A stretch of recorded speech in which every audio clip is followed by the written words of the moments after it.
Kita pengen sesuatu yang besar, tapi dengan perjuangan yang kecil. Pengen bahagia di dunia dan surga di akhirat, tapi dengan cara-cara yang simple. Maka pertanyaan Hariyah ibn Qudamah As-Sa'di kepada Nabi Muhammad tampaknya mewakili semua itu. Apa yang kita inginkan tersebut. Beliau bertanya, "Wahai Nabi, berikan satu nasihat kepada saya yang sederhana agar saya bisa selalu mengingatnya dan mengamalkannya demi kebahagiaan saya di dunia dan keselamatan saya di akhirat." Kemudian Nabi bersabda, "La taghdab, lakal jannah." Jangan marah, maka kamu akan mendapatkan surga. Begitu juga dalam sabdanya yang lain dari Abu Amr ibn Anas, Nabi katakan, marah itu sebab disiksanya kita. Tentu jannah atau surga yang dimaksud oleh Nabi bukan hanya surga di akhirat kelak, tapi surga juga di dunia bagi orang-orang yang tidak marah. Begitu juga ketika Nabi mengatakan marah adalah sebab tersiksanya kita, bukan hanya tersiksanya kita di akhirat, tapi juga tersiksanya kita dalam kehidupan di dunia ini. Oleh karena itu, kita dapati berbagai penelitian yang dilakukan diantaranya oleh Harvard University terhadap 670 pria selama 8 tahun ketika mereka menjadi pemarah atau suka marah, terdapat keburukan-keburukan yang menjadi efek baginya secara fisik. Di antaranya mengganggu saluran pernafasannya, mengganggu kesehatan jantungnya, mengganggu kesehatan mentalnya, dan lain sebagainya. Dan tentu saja, merujuk kepada hadis Nabi, marah itu mengganggu kesehatan spiritual kita, sehingga menyebabkan kita tergolong orang-orang yang kemungkinan besar menghuni neraka kelak di akhirat. Maka marah adalah bencana. Bencana di dunia dan bencana di akhirat. Begitulah kata Seneca, salah seorang filosof stoikisme, yakni aliran filsafat tentang pengendalian diri untuk mencapai kebahagiaan hidup. Dia menjelaskan bahwa wabah paling berbahaya dan paling mengerikan yang pernah ada di muka bumi ini adalah marah. Karenanya ketika Nabi mengatakan la taghdab, jangan marah, sebenarnya Nabi yang rahmatan lil alamin, penuh cinta kepada kita itu secara tidak langsung sedang berkata kepada kita, sayangi dirimu. Karena ketika kau marah, berarti kau tidak menyayangi dirimu. Kau sedang mencelakakan dirimu sendiri, meskipun kamu tidak sadar. Tapi bisa jadi kita bertanya-tanya, gimana saya gak mau marah? Sedangkan sesuatu di luar diri saya ini begitu banyak yang memicu saya untuk marah. Berita di media-media, hujatan di media sosial, rekan kerja yang gak becus, teman yang membuli, hubungan dengan orang tua yang tidak baik, atau bahkan sekedar hal-hal kecil yang menyebabkan kita marah. Namun, kata Seneca, bukankah marah itu tentang dirimu sendiri, bukan tentang dirimu dengan orang lain? Dalam artian, kamu memang tidak bisa mengontrol apa yang terjadi di luar dirimu. Tapi kamu bisa sepenuhnya mengontrol apa yang akan kamu pilih sebagai kedaulatan dirimu. Artinya memang banyak hal yang bisa memicu kemarahan kita. Namun kata Seneca, apakah kita mau marah atau tidak, itu sepenuhnya hak kita, pilihan kita, dan kedaulatan kita secara mutlak. Jadi kalau kita nggak mau marah, walaupun dipicu dengan berbagai hal, ya kita nggak akan marah. Tapi bagaimana cara agar kita bisa mengendalikan diri agar tidak marah? Mari kita belajar dari timur ke barat tentang bagaimana mengendalikan diri agar tidak marah. Belajar dari Nabi Muhammad sampai ke Seneca. Dalam riwayat Ibnu Abbas, Nabi katakan dalam riwayat Ibnu Abbas, jika kamu sedang terpicu untuk marah, maka diamlah. Bisa kemudian diam sejenak dan kemudian menarik nafas. Bisa juga diam sejenak dan kemudian berzikir.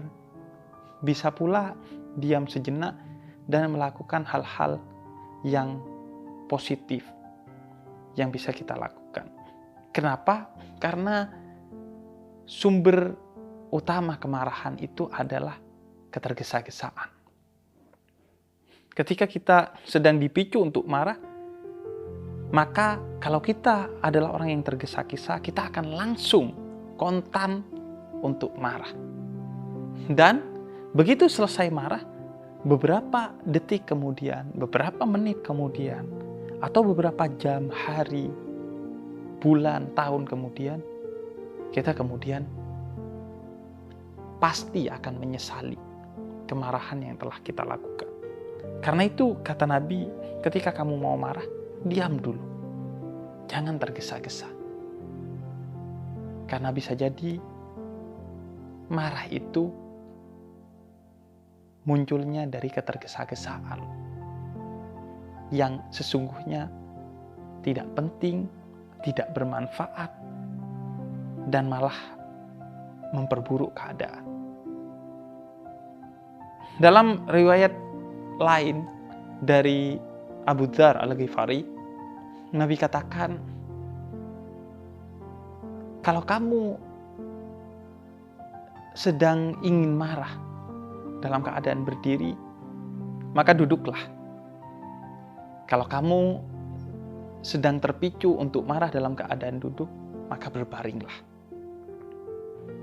Karena Nabi begitu menyayangi kita, sampai Nabi berikan treatment tentang bagaimana pengendalian secara fisik agar kita tidak diperdaya oleh rasa marah. Karena biasanya orang yang sedang duduk, ketika dia mau marah, dia berdiri. Maka lakukan sebaliknya untuk mengendalikan amarah itu sendiri. Oleh karena itu, kata Seneca, kemarahanmu adalah sejenis kegilaan yang membuat kamu mematok harga tinggi untuk sesuatu yang tidak berharga. Misalnya, kamu marah karena antrianmu disela. Kamu marah karena motormu atau mobilmu diserempet. Kamu marah karena hal-hal yang sebenarnya remeh-temeh. Padahal kemarahan itu menyebabkan kamu tidak bahagia di dunia dan tidak selamat di akhirat. Mengapa kita menghargai mahal sesuatu yang bahkan bukan murah tapi tidak berharga? Seandainya kita pegang logika Seneca ini, kita akan berpikir, ngapain kita marah untuk hal-hal yang nggak penting itu? Tapi kan bisa jadi kita marah untuk hal-hal yang penting. Maka lanjutan logika berpikirnya adalah, apa sih yang lebih penting dari kebahagiaan di dunia dan keselamatan di akhirat yang mata uangnya adalah ketidakmarahan? Oleh karena itu, dalam tradisi sufistik atau spiritualitas Islam, diandaikan orang yang mudah marah atau orang yang sedang marah itu seperti genangan air setelah terjadinya hujan, atau seperti aliran sungai yang dangkal, yang ketika dilempar batu ke dalamnya maka akan berbunyi kencang dan kemudian akan keruh aliran air tersebut atau genangan air tersebut lantaran tanah yang ada di bawahnya naik ke permukaan.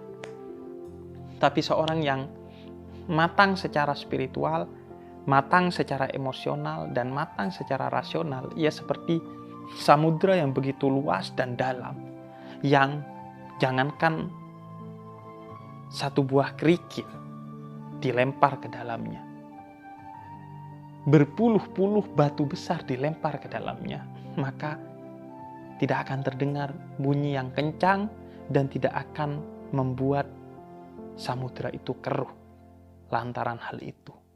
Kerikil atau batu yang dilempar itu adalah seperti provokasi atau propaganda untuk bikin kita marah. Seorang yang hati dan pikirannya seluas samudra, dia tidak akan terprovokasi. Tapi seorang yang hati dan pikirannya sekecil genangan air atau sekecil aliran sungai, maka dia akan terprovokasi dan terpropaganda untuk marah. Dan ketika kita marah, maka kita berarti sudah kalah. Karena kita terpancing oleh provokasi dan propaganda orang lain yang memang tujuannya adalah memancing kita untuk marah. Kemudian yang kedua, bisa jadi kemarahan itu munculnya adalah dari kebodohan kita atau kegagalan kita dalam mencari tahu secara logis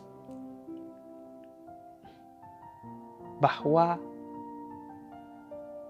seseorang itu melakukan hal yang membuat kita marah karena ada sebab-sebabnya yang kalau kita tahu, kita mungkin tidak akan marah. Sebagai contoh misalnya, kita sedang antri di apotik untuk membeli obat bagi keluarga kita yang sedang demam. Kemudian ada seseorang yang menyerobot antrian kita dan mungkin kita akan marah. Padahal kita tidak tahu bahwa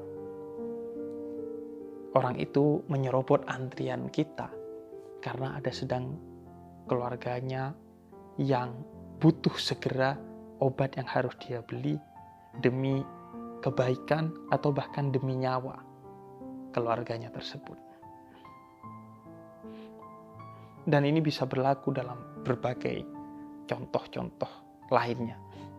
Karena itu dalam suratul Hujurat ayat ke-12 Allah katakan sifat utama seorang muslim diantaranya adalah selalu husnudzon, berprasangka baik, bukan justru suudzon atau berprasangka buruk.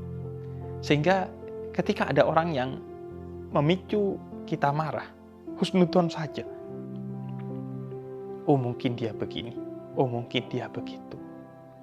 Sehingga kita kemudian tidak terpicu untuk marah. Dan kalaupun nyatanya dia menyerobot hanya karena sifatnya yang buruk, ya sudah, kita tetap husnudzon saja. Karena ketika kita marah, yang rugi adalah diri kita sendiri. Jadi ini murni tentang kita dengan diri kita sendiri. Dan husnudzon adalah kunci utamanya. Kemudian yang ketiga, bisa jadi orang itu marah karena menganggap marah itu solusi. Padahal sejatinya marah itu tidak akan pernah menjadi solusi. Orang yang tidak jadi melakukan sesuatu karena takut akan kemarahan kita, maka ia tidak pernah sejatinya sadar. Karena ia hanya tidak melakukan sesuatu itu lantaran sedang takut kepada amarah kita Dan ketika dia sudah tidak lagi takut dengan amarah kita atau tidak sedang berhadapan dengan amarah kita, maka dia akan kembali melakukan hal-hal bodoh atau hal-hal buruk tersebut. Oleh karena itu, marah tidak pernah bisa menjadi solusi. Oleh karena itu, kata Seneca, ketika seseorang mempertimbangkan satu hukuman atas kesalahan orang lain, maka tidak ada yang lebih buruk dari pertimbangan yang berbasis kepada amarah. Karena itu, Sokrates, salah seorang filosof Yunani, ketika dibuat marah oleh salah seorang budaknya, dia katakan bahwa dia akan memberi sanksi kepada budaknya nanti ketika dia sudah tidak dikuasai oleh amarahnya. Begitu juga dalam riwayat Sayyidina Umar bin Khattab, ketika beliau menjadi khalifah umat Islam, pernah berkata, "Aku khawatir dengan amarahku, karena ketika aku menegakkan hukuman atas dasar amarah, sudah pasti hukuman itu telah melenceng dari ketentuan dari Allah Subhanahu wa Ta'ala." Maka dari itu, tidak ada jalan lain bagi kita kecuali selalu mengontrol amarah kita. Ketika kita sedang marah, berupayalah untuk amarah itu tidak menguasai wajah kita hingga wajah kita memerah. Kalau tidak bisa, maka upayakanlah agar amarah itu tidak menguasai lisan kita sehingga lisan kita berkata kotor. Atau jika belum bisa, berupayalah agar rasa marah itu tidak menguasai tangan kita hingga tangan kita melakukan tindak kekerasan. Selalu kontrol. Amarah itu adalah kunci. Sebisa kita, semampu kita, sedikit demi sedikit, sampai batas di mana kita benar-benar menjadi pribadi yang tidak mudah marah, atau syukur-syukur tidak pernah marah. Namun bukankah marah itu manusiawi? Maka jawabannya tidak. Sebab kata Allah dalam surat Ali Imran ayat 134, seorang manusia yang baik, dia tidak akan pernah marah, dan kalau dipicu untuk marah, dia akan memaafkan kesalahan orang yang membuat dia marah, dan bahkan dia bersedekah kepada orang yang membuat dia marah. Mengapa tak cukup untuk memaafkan, namun harus dilanjutkan untuk bersedekah? Sebab memaafkan berarti kita berdamai atas amarah kita dengan orang yang membuat kita marah. Sedangkan bersedekah kepadanya artinya lebih jauh lagi. Kita berdamai dengan diri kita sendiri agar kita tidak marah dan menjadi pribadi yang berdaulat dalam kebaikan. Percayalah kepada Nabi Muhammad yang pernah berkata, "La taghdab lakal jannah." Jangan marah, maka kamu akan bahagia di dunia dan akan mendapatkan surga di akhirat kelak.